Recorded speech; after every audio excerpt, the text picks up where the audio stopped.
e que Ele continue tocando.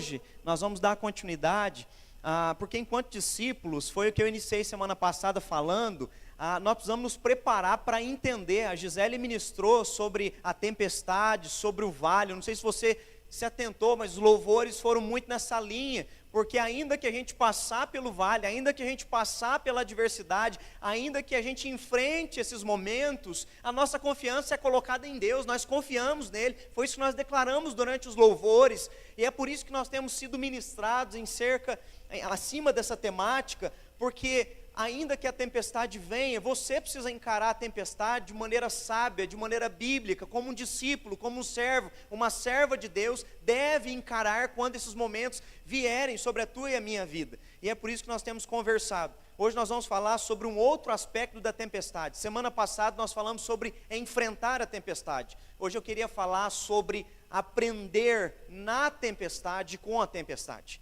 Quando Deus permite que ela venha sobre a tua e a minha vida, você precisa aprender.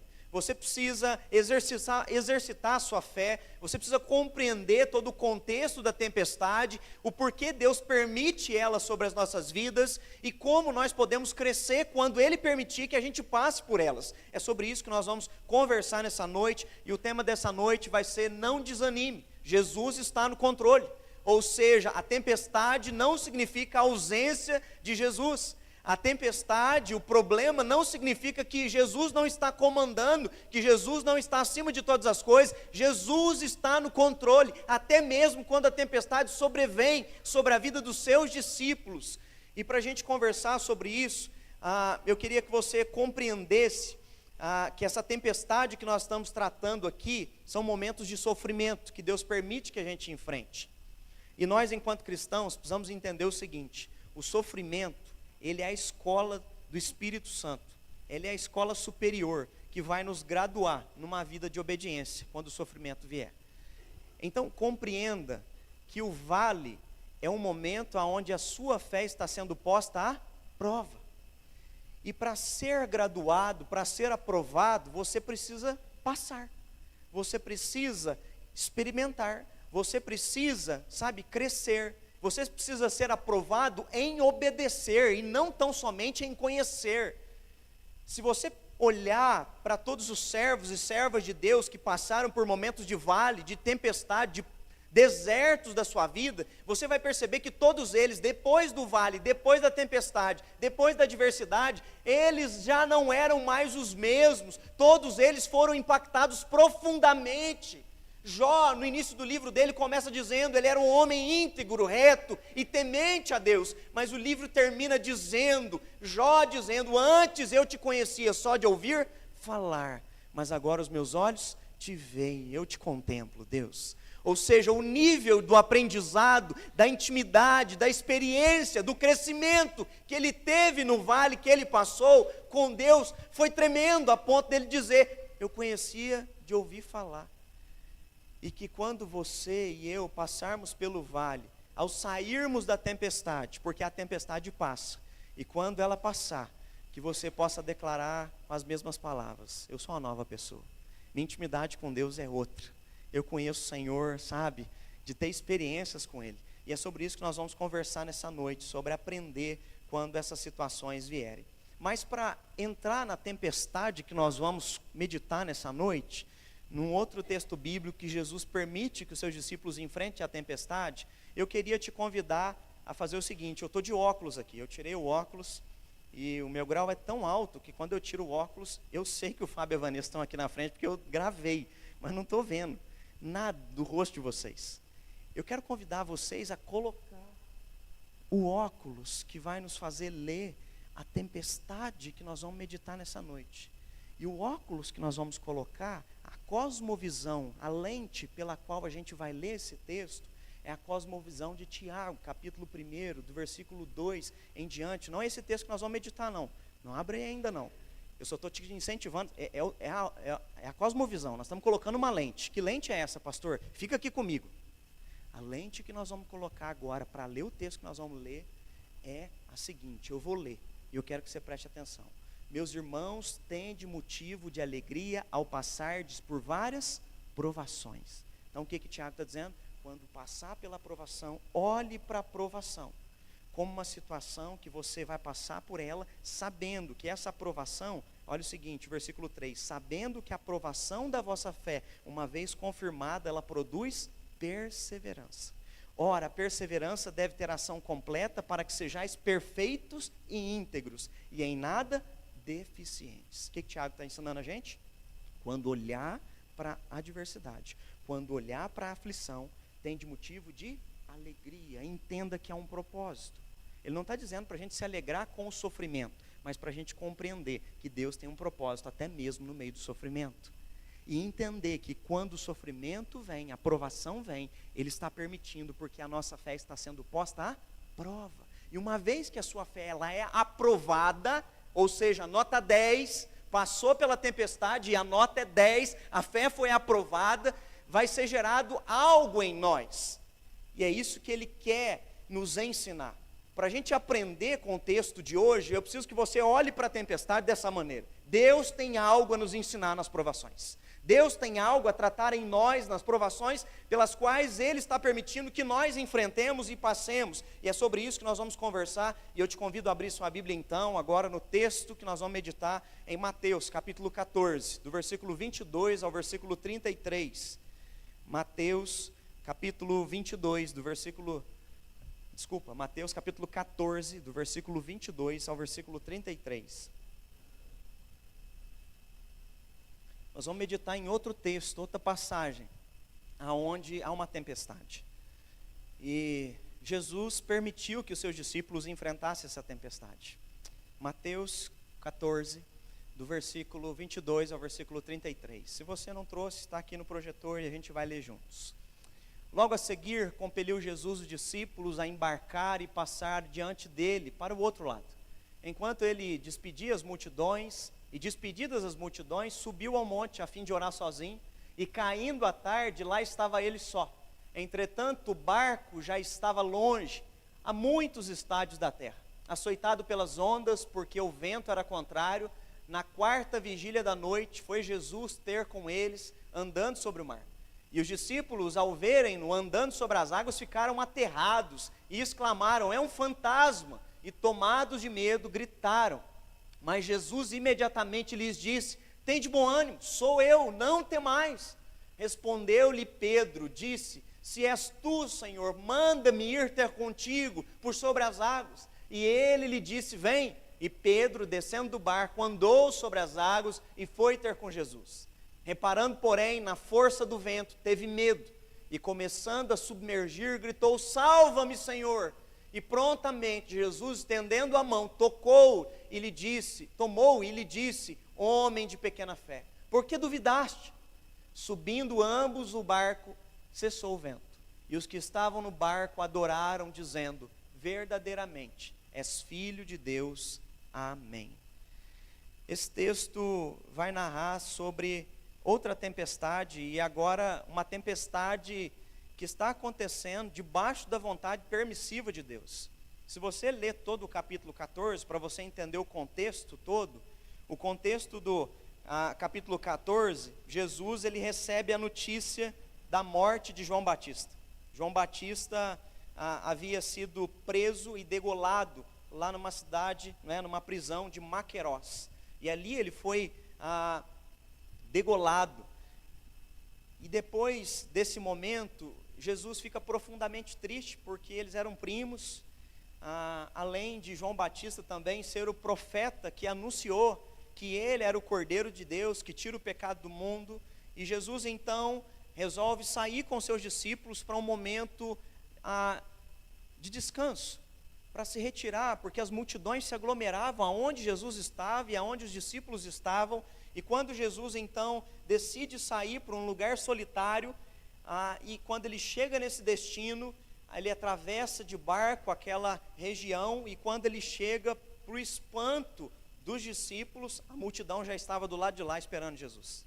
A notícia já tinha chegado que Jesus estava atravessando de barco aquela região, e a multidão então se aglomera, e Jesus, ao invés de dispensar as multidões, Jesus, ele para e atende as pessoas, e ele passa o dia inteiro atendendo até o entardecer. E quando o dia começa a entardecer, as pessoas começam a ter fome, e Jesus então orienta para que os discípulos dessem para eles aquilo que era necessário para eles comerem, e você então vai ver a primeira multiplicação de pães e de peixes, e é depois dessa situação, desse contexto, desse dia, recebimento da morte de João Batista, um dia inteiro pregando, expulsando demônio, curando pessoas, chega o entardecer, Jesus agora, como estamos aqui agora, 6 horas, não é? 6:30, está entrando a noite, Jesus agora pede para os discípulos, entrem no barco e voltem.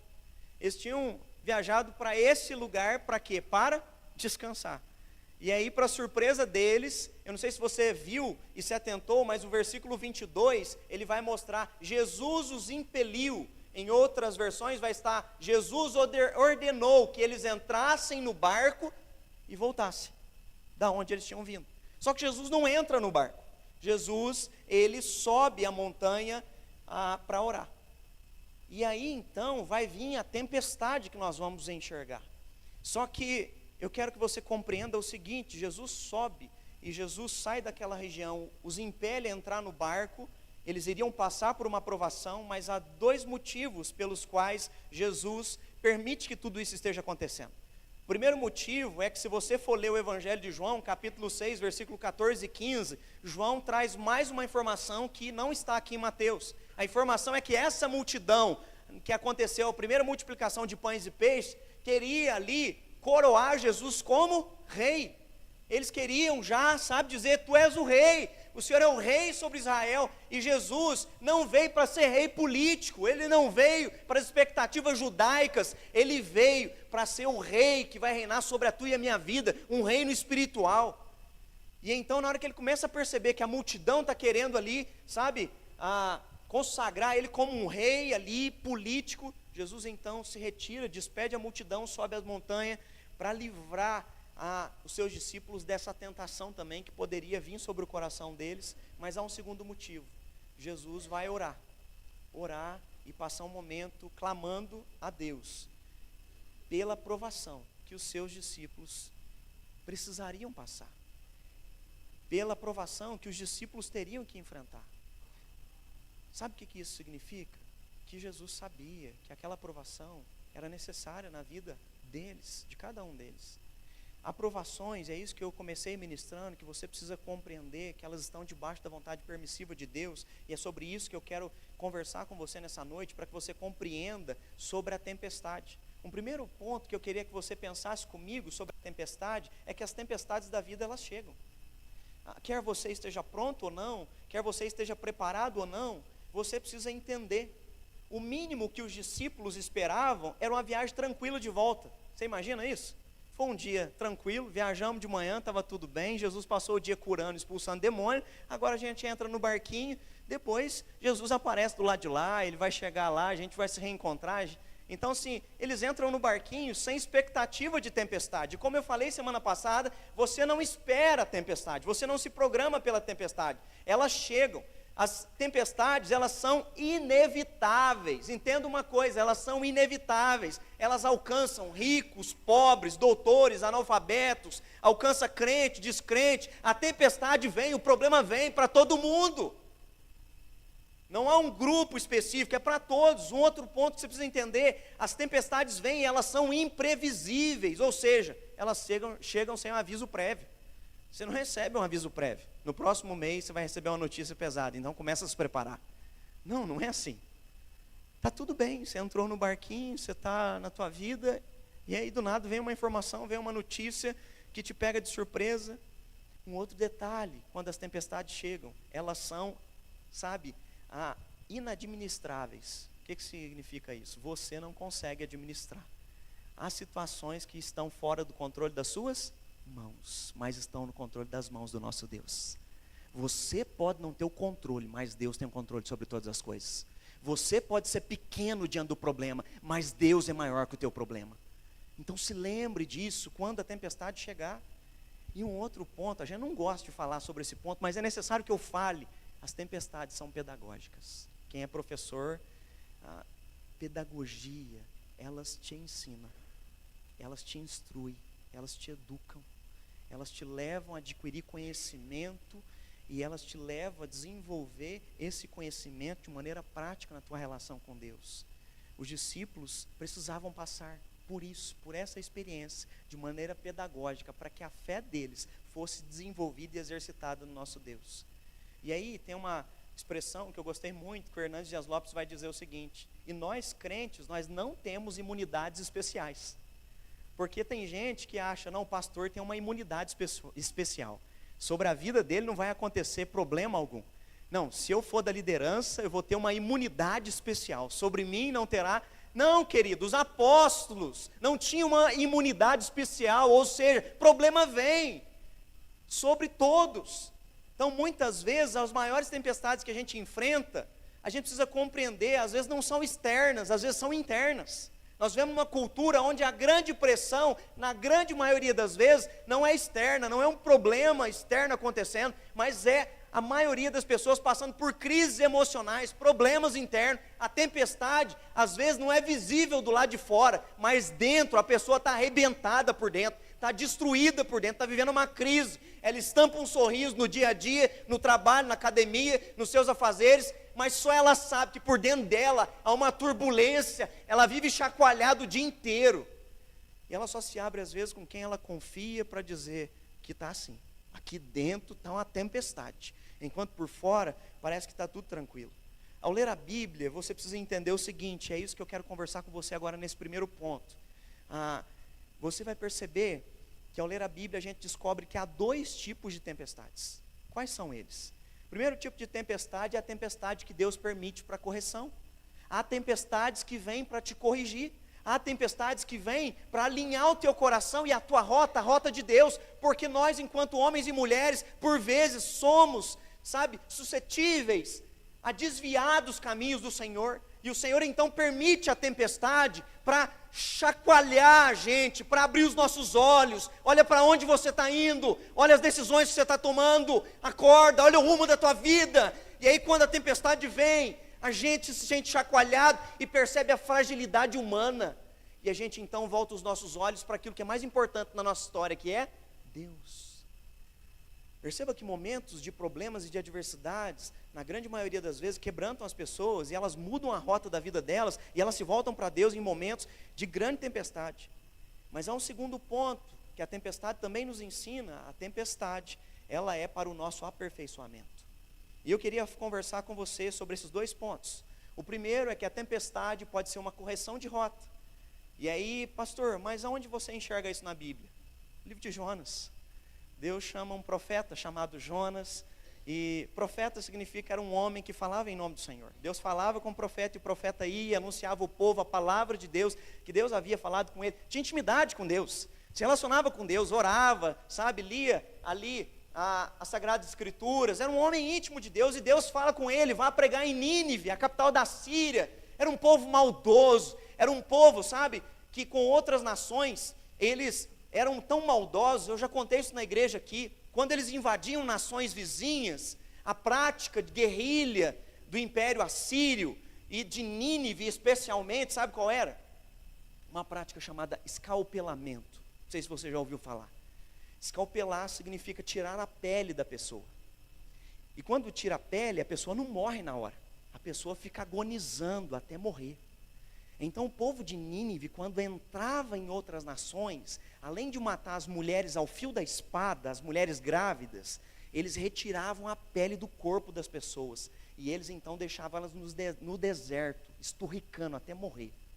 Essa era a nação que Deus mandou Jonas ir pregar, e pregar juízo e arrependimento. E aí eu não sei se você se lembra, se você for ler o livro de Jonas, o versículo 3 vai dizer o seguinte: Jonas se dispôs, mas para fugir da presença do Senhor. Ele se dispôs sim, mas eu vou para outro canto, não vou obedecer a Deus não. Sabe por que ele não queria ir para Nínive? Não é medo de Nínive, não é medo do povo de Nínive escalpelar ele. Sabe o que ele queria? Que Deus mandasse o quê? Juízo, que esse povo morra. Eu não quero que Deus salve esse povo de jeito nenhum, esse povo é maldoso, eles merecem morrer. Olha o tanto de coisa que eles fizeram. Era isso que Jonas queria, que Deus trouxesse juízo sobre Nínive. E ele pega um navio, e ao invés de ir para Nínive, ele muda a rota, ele vai para Tarsis. Tarsis, no mundo antigo, ficava na Espanha, para você ter uma noção de localização. Imagina um lugar gostoso, lugar lindo para passear, divertir, roupa barata, pensou na Disney, né? Era a Disney do mundo antigo. Então, era Tarsis. Ele pegou o navio, ele não foi para qualquer lugar. Ele escolheu o navio aonde todo mundo queria passear no mundo antigo. Salomão, quando ia comprar as melhores, coisas do mundo antigo que ele queria trazer para Israel, sabe onde ele comprava? Em Tarsis. Então, Jonas, ele foge para um lugar que é gostoso. Só que no meio da viagem, o que acontece? Vem uma tempestade. E a tempestade vem para alinhar a rota de um homem que está longe de Deus. Então entenda, há momentos e há tempestades que Deus permitirá. Se você é filho e filha de Deus, e se você estiver longe e desobedecendo a Deus, Ele vai permitir que venham tempestades para chacoalhar a tua vida, para você abrir o olho, para você voltar os seus olhos para Ele, para você voltar a obedecê-lo, para você voltar para a rota que Ele tem para a tua vida. Porque quando Deus fala, a gente obedece. Quando Deus dá a direção, a gente segue o GPS dele, a gente segue a direção que Ele tem para nós, e não o que nós achamos que é melhor para nós. A melhor opção para nós é seguir a vontade dele. A melhor opção para nós é obedecer o que a palavra dele orienta. Então não fuja da presença do Senhor, porque se você fugir da presença do Senhor, o Senhor permitirá tempestades, como permitiu em Jonas. E chega um momento em que aqueles homens começam a lançar tudo do navio, e nada resolve. Eles começam, ficar apavorados. E eles começam a lançar sorte entre si para descobrir o que está acontecendo. Mas Jonas chega e diz: não precisa fazer isso não, a culpa é minha, porque eu estou fugindo do Criador dos céus e da terra. Eu estou longe da rota que Ele preparou para mim e que eu estivesse. E então você sabe, quando eles jogam Jonas ao mar, o que acontece com a tempestade? Ela cessa. Perceba que essa tempestade tinha um objetivo: correção de rota. Corrigiu a rota. E então ele foi engolido por um grande peixe. A gente não sabe qual peixe foi esse, mas esse peixe vai ser o submarino que vai levar ele até no destino dele. E ele então vai para Nínive, aonde Deus o queria. E ele cumpre o propósito que Deus queria, apesar do coração dele estar tentando fugir da presença de Deus. Foi um realinhamento de rota. Então, entenda uma coisa: a tempestade revelou que Deus estava tratando, era com Jonas. Um outro ponto que eu queria ver com você é que a tempestade, ela pode vir por aperfeiçoamento. Há tempestades de aperfeiçoamento. Jesus, eu não sei se você viu do versículo 22, o versículo 22 do texto diz o seguinte: Jesus não pediu, Ele não sugeriu, falando assim: gente, eu vou subir a montanha e vou orar. Eu não sei se vocês querem ficar aqui comigo na montanha, eu não sei se vocês querem subir comigo, ou ficar aqui no deserto, enquanto eu vou ali, daqui a pouco eu volto. Não, Jesus não dialoga com eles, Jesus os impeliu, e impelir significa deu uma ordem. Pastor, ele deu uma ordem, dali a pouco tinha uma tempestade? Sim, ele sabia que a tempestade viria, sabe por quê? Porque ele é Deus soberano, e ele permitiu que a tempestade viesse sobre a vida dos seus discípulos, dos seus apóstolos. Então compreenda, quando a tempestade vier, ela pode ser uma tempestade de aperfeiçoamento.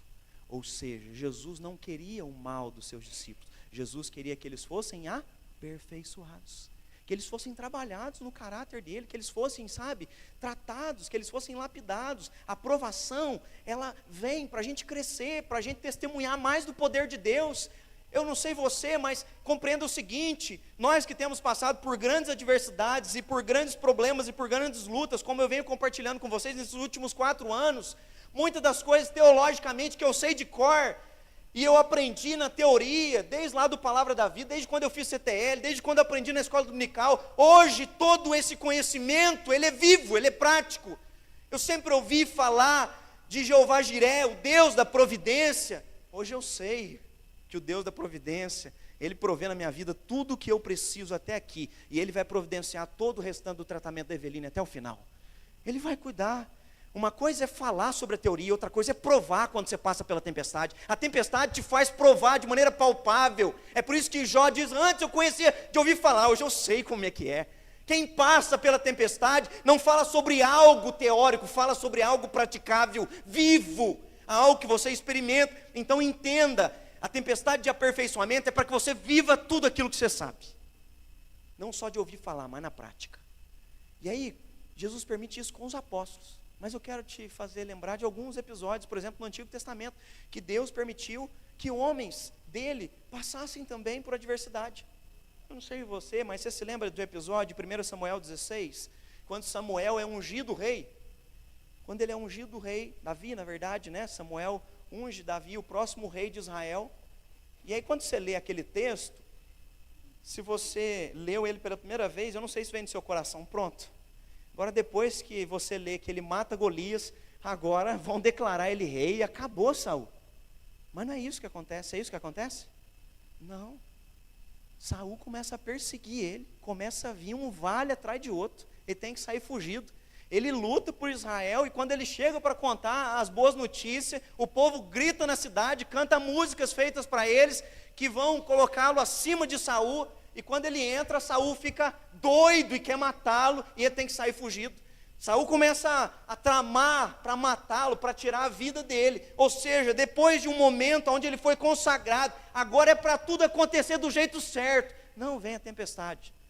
Sabe por quê? Porque Deus estava trabalhando no caráter de Davi. Você vai subir no trono, no meu tempo, na minha hora, quando eu quiser e quando você estiver pronto, e eu lapidar o teu caráter para você assumir o reino. Ele era o homem segundo o coração de Deus, Deus sondou o coração dele, mas Deus continuava trabalhando no caráter dele.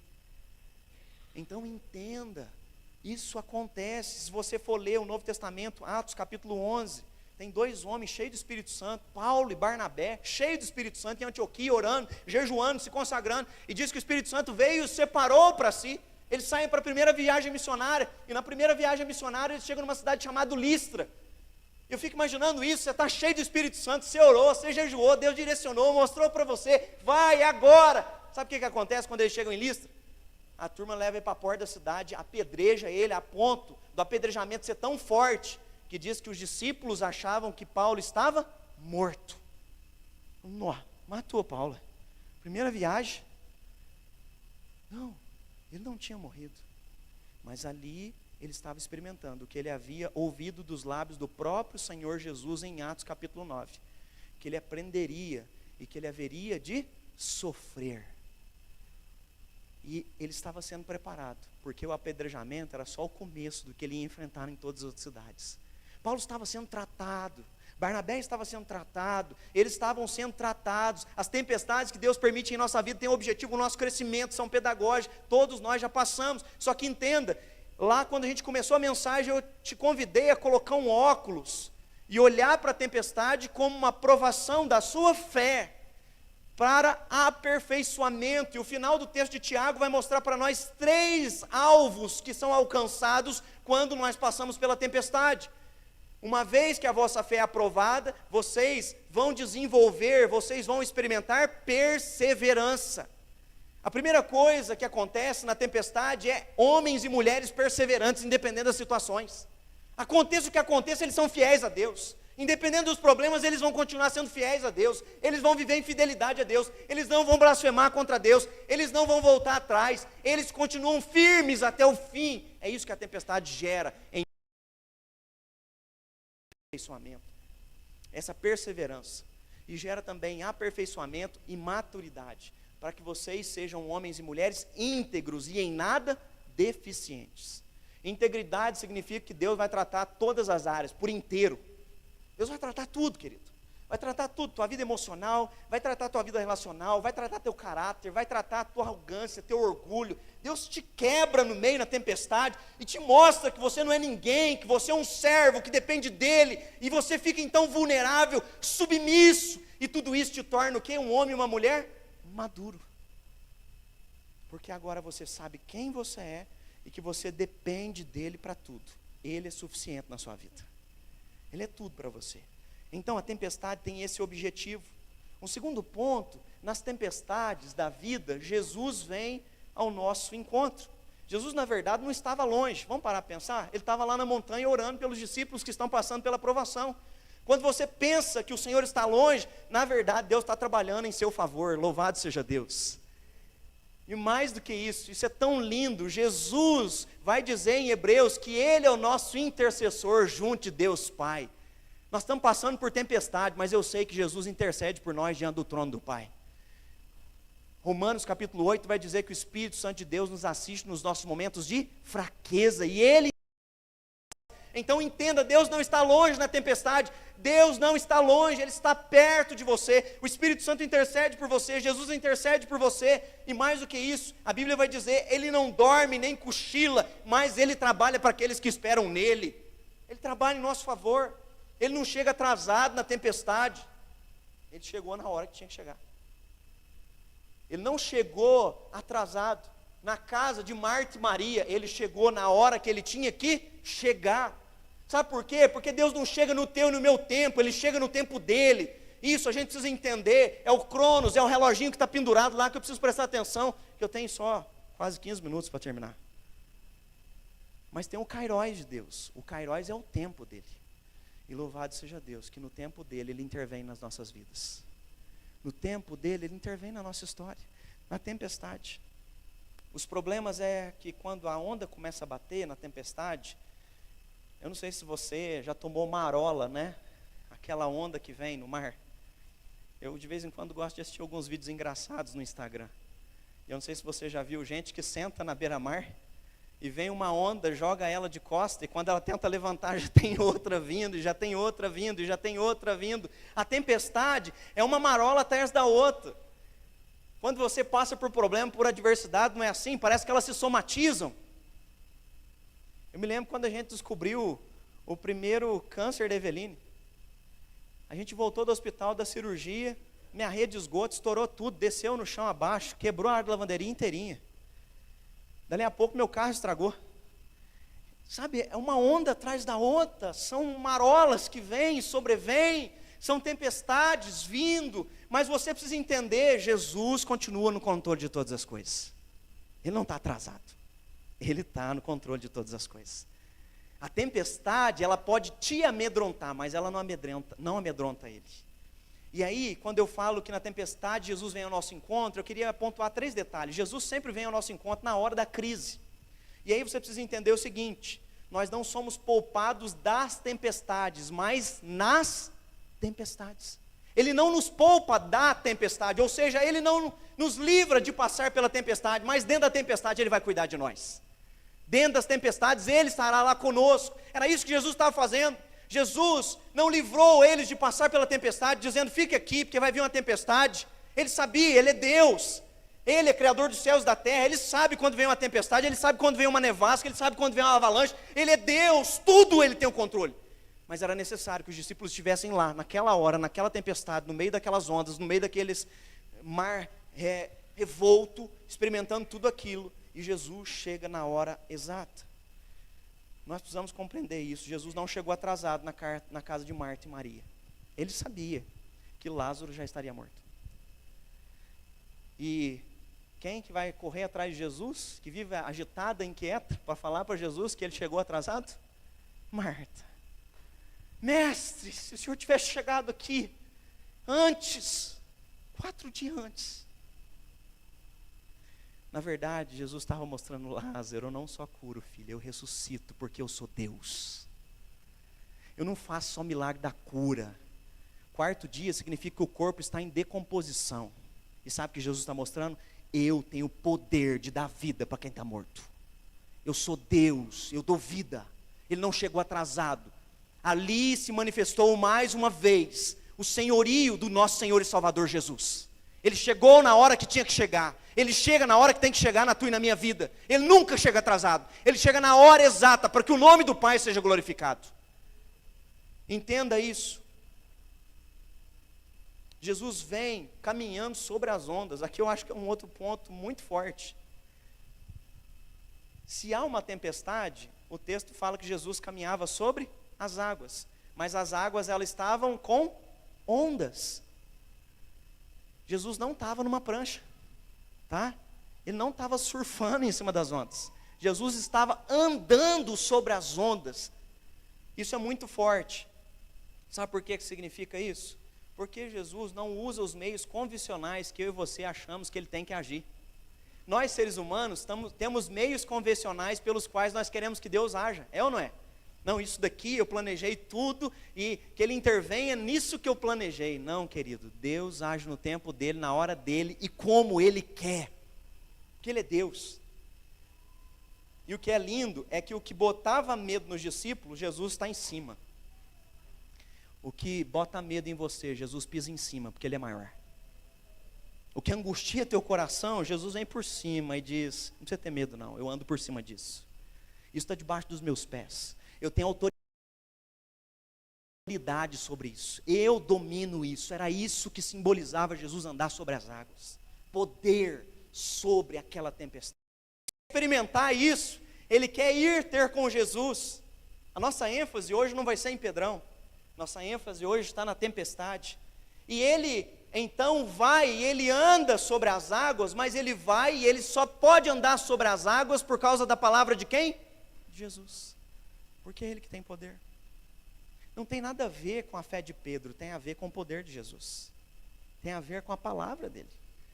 E sob a palavra de Jesus, ele andou sobre as águas.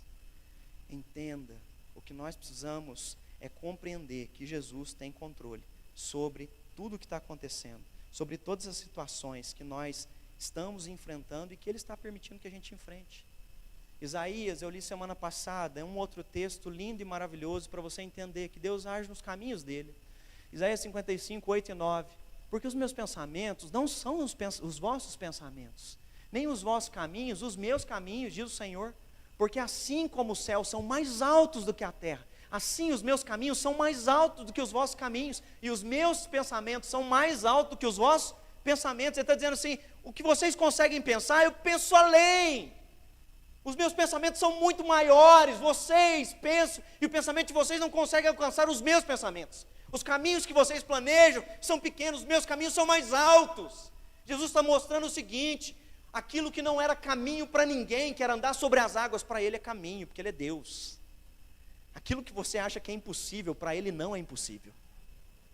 Porque são caminhos mais altos. É algo que só está no alcance de Deus. Então compreenda isso, quando a tempestade vier, pode fugir ao teu e ao meu controle, mas Deus tem os caminhos dEle. E Ele continua agindo nos caminhos dEle, cuidando de cada detalhe. O que nós vimos acontecer nesses dias lá em Alfenas foi isso. Deus nos caminhos dEle, sabe? Cuidando de cada detalhe. Quando nós descobrimos o tumor da Eveline, para fazer a cirurgia, é preciso um neurocirurgião. Mas é necessário um neurocirurgião oncológico. Neurocirurgião, normalmente ele faz cirurgia no cérebro, ou então na coluna. Quando se tem um tumor, é diferente, porque há sequelas. Há possíveis sequelas que podem, ser causadas por causa dessa cirurgia, por causa da invasão no cérebro. E lá em Alfenas, nós não tínhamos um médico assim. Nós tínhamos neurocirurgião. E no dia, naquele final de semana, estava um neurocirurgião que tinha acabado de fazer a residência dele em Barretos. Deus tem os caminhos dele, no tempo dele, na hora dele, providencia o que ele quer, como ele quer, ele age quando a gente olha e não vê nada, só vê a tempestade. E ele vem, ele anda sobre as águas, e ele faz acontecer. Então você pode não enxergar a resolução, mas ele pode dar a solução. Ele pode fazer acontecer. E ele vem para acalmar a tempestade. Por quê? Jesus intervém nas nossas tempestades. Só que entenda uma coisa, antes de acalmar a tempestade, Jesus quer acalmar a tempestade que há dentro do nosso coração. Eu não sei se você se atentou, mas quando Jesus acalma a tempestade, a primeira palavra que Jesus vai dar não é para acalmar o mar. A primeira palavra que Jesus vai dar é: tende bom ânimo e não temais. Antes de fazer a tempestade parar, Jesus primeiro anima os discípulos: tenham bom ânimo, não desanimem, não temem, não tenham medo. Ou seja, aquieta o coração primeiro, a tempestade eu cuido, eu estou aqui. Antes de acalmar a tempestade, Deus trata a gente. Porque, na verdade, a tempestade tem propósito, lembra? Que é para tratar a nossa fé. Então, na tempestade, Ele está tratando o teu coração. a tua dependência, a tua confiança nele, o teu descanso nele, a tua busca a ele no meio da tempestade. Tudo isso está sendo ensinado, tudo isso está sendo tratado. É tremendo perceber que a palavra de Jesus não é para acalmar o vento, mas é para aquietar o coração. Ele quer aquietar o teu e o meu coração. Tende bom ânimo. A tempestade interna às vezes é maior do que a externa, foi o que eu falei lá no início. Às vezes o problema maior está dentro de você e não externamente. E a paz que Jesus oferece é a paz para o nosso coração. A paz que Cristo dá não é a ausência do problema, mas é a paz no meio do problema. O problema está lá acontecendo, mas aqui dentro há uma paz que excede a todo entendimento, que guardará a nossa mente e o nosso coração. Louvado seja Deus. É isso que Deus faz. Externamente ainda a onda está jogando. Ainda é uma onda atrás da outra, mas aqui dentro já aquietou, porque eu sei que Deus está no controle. É isso que você precisa compreender. Segundo, Jesus vem para levantar o caído. Pedro anda sobre as águas, mas diz que quando ele olhou para as ondas, ele submergiu, naufragou. E ele clama, ele grita, socorro. Jesus estende a mão, apanha ele, levanta ele, e Jesus, né, faz um questionamento para ele, sobre o tamanho da fé dele. Que homem de pequena fé, por que você duvidou, Pedro? Mas é lindo que Jesus, no meio da nossa tempestade, ele nos socorre, quando a gente às vezes parece estar naufragando, quando a gente parece sem recurso nenhum. Ele é tão gracioso que ele estende a mão, ele exorta, mas ele é gracioso para nos colocar de pé de novo, para nos colocar, sabe, na presença dele. A crise pode vir, e se você tirar os olhos de Jesus, isso pode acontecer com você. Se você tirar os olhos de Jesus e olhar para as circunstâncias, você pode naufragar. Mas a boa notícia é que se você clamar por socorro, eu gosto muito de Salmo 40, me lembro do Giovanni fazendo a gente decorar ele no Ágape às segundas-feiras, né? Esperei confiantemente pelo Senhor, e Ele se inclinou para mim, quando clamei por socorro. E Ele ouviu a minha voz. Ele ouve a nossa voz quando nós clamamos por socorro, e Ele estende a sua mão e responde a cada um dos seus filhos. E Ele tirou os meus pés de um tremendal de lama e colocou sobre uma rocha. Muitos verão e glorificarão a Deus, e Ele colocará nos nossos lábios um hino, um cântico de louvor. Quando você clama, Deus ouve as suas orações. Confia nisso, em nome de Jesus. Quero chamar o louvor à frente. Jesus vem para nos levar seguros ao nosso destino. O destino dos discípulos era Cafarnaum. Eles tinham que chegar do lado de lá. E Jesus, ao entrar no barco, diz que a tempestade, o que aconteceu? A tempestade se acalmou. E para concluir, depois da tempestade, o que aconteceu dentro do barquinho? Lembra o que aconteceu dentro do barquinho? Começaram o quê? A adorar a Jesus. Sabe por quê?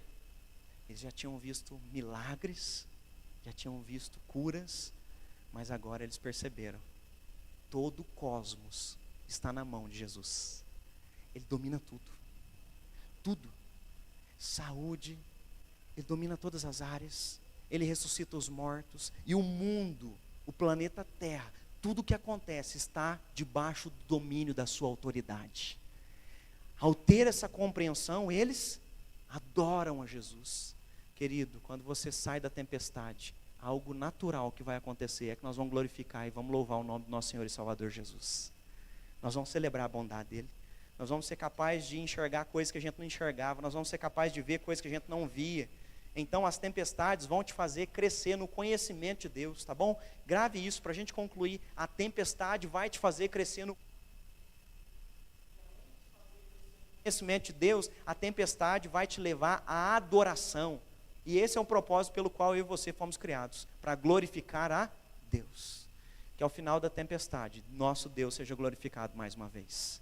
Que a gente possa adorar e bendizer o nome dEle, porque mais uma vez, o Senhor agiu sobre nós e através de nós.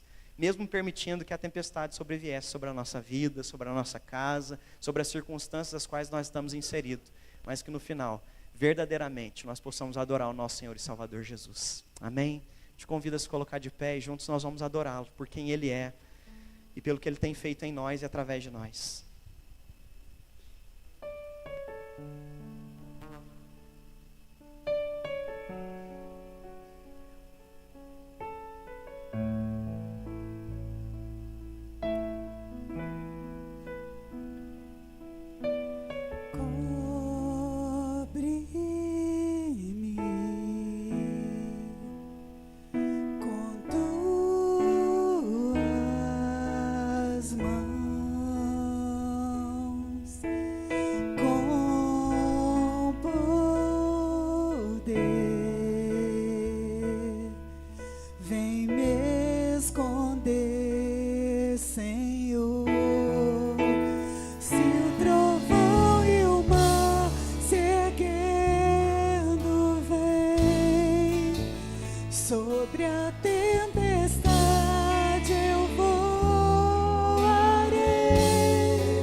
sei que és Deus.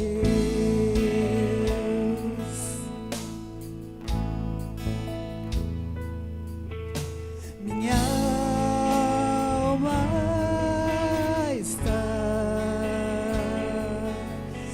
segura em ti. Sabes bem que em Cristo firme estou. Se o trovão e o mar seguindo vem, sobre a tempestade eu voarei, sobre as águas tu também és rei. Descansarei, pois sei que és Deus. Se o trovão e o mar erguendo vem, sobre a tempestade eu voarei, sobre as águas tu também és rei. Descansarei, pois sei que és Deus.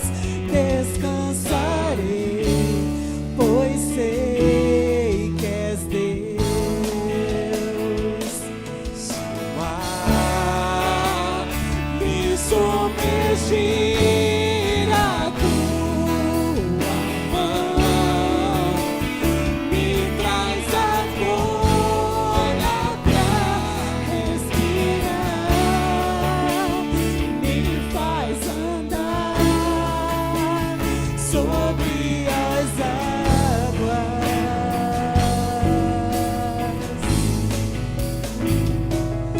Tu és o Deus da minha salvação,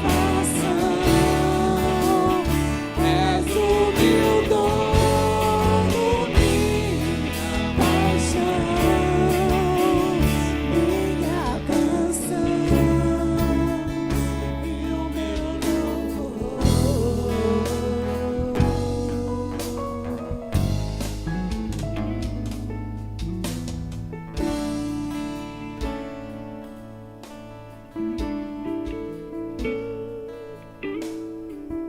Amém. Feche seus olhos. Deus, como nesse louvor, ó Pai, nós queremos lançar toda a nossa confiança no Teu Filho, que é o autor e consumador da nossa fé. Ainda que as turbulências, ainda que as ondas estejam agitadas à nossa volta, ainda que as tempestades, Deus, venham se levantando, ainda que os problemas, Deus, venham se aglomerando, ó Pai, os nossos olhos estão colocados no Teu Filho, Pai, os nossos olhos, Deus, estão voltados para a Tua soberania, para a Tua grandiosidade, Deus, para o Teu cuidado, para o Teu zelo, para a Tua providência, Deus, para o Teu plano, Deus, sobre a nossa vida. Todas as coisas cooperam para o bem daqueles que amam ao Senhor. Nós acreditamos nisso, Deus, que a aprovação, ela serve para o aperfeiçoamento do nosso caráter, da nossa fé. Deus, em nome do Teu Filho Jesus Cristo, a minha oração é que o Senhor possa trabalhar em cada um de nós, Deus, que nós possamos crescer, que nós possamos nos tornar íntimos, que nós possamos, Deus, declarar como Jó: eu te conhecia de ouvir falar, mas agora eu tenho experiências com o Senhor, eu tenho intimidade contigo, os meus olhos te veem. Deus, em nome de Jesus Cristo, Deus, aqueles que têm vivido, ó Pai, de maneira superficial, leva-os ao crescimento, ó Pai. Eu creio, Deus, que o Senhor começou uma boa obra e o Senhor há de completá-la. Assim, Pai, quando nós somos provados, é como um ouro refinado na mão do ourives, ó Pai. Que todos nós sejamos, Deus, purificados, Deus, limpos, tratados, ó Pai, para nós nos apresentarmos, Deus, na Tua presença, Pai, no dia da volta do Senhor, para a honra, glória e louvor do Teu santo nome, ó Pai. E Deus, que nós possamos ser aprovados, que a perseverança possa ser gerada, que a maturidade possa ser desenvolvida, que a integridade possa ser, ó Pai, desenvolvida nos Teus filhos também. Eu oro, Deus, para que o Senhor dê discernimento nas áreas que o Senhor tem tratado a cada um de nós, para que possamos, Deus, nos submeter, para que possamos, ó Pai, ser ensináveis e aprender tudo aquilo que o Senhor quer tratar com cada um de nós, ó Pai. Nos leva para mais uma semana, Deus, debaixo da Tua poderosa mão. Caminha conosco, Jesus.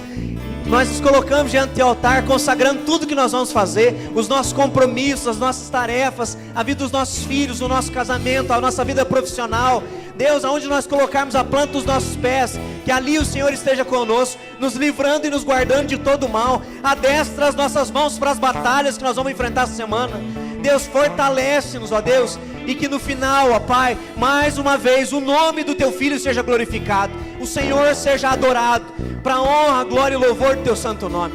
Que a bênção de Deus Pai, o Todo-Poderoso, que a bênção de Jesus Cristo, o nosso Redentor, e que as intercessões e orientações do Espírito Santo de Deus sejam hoje para todos sempre sobre essa igreja aqui presente, espalhada pela face da terra. Que assim seja. Amém e amém. Deus te abençoe em nome de Jesus. Tenha uma ótima semana. Dá um abraço quem está ao seu lado e vá na paz do Senhor.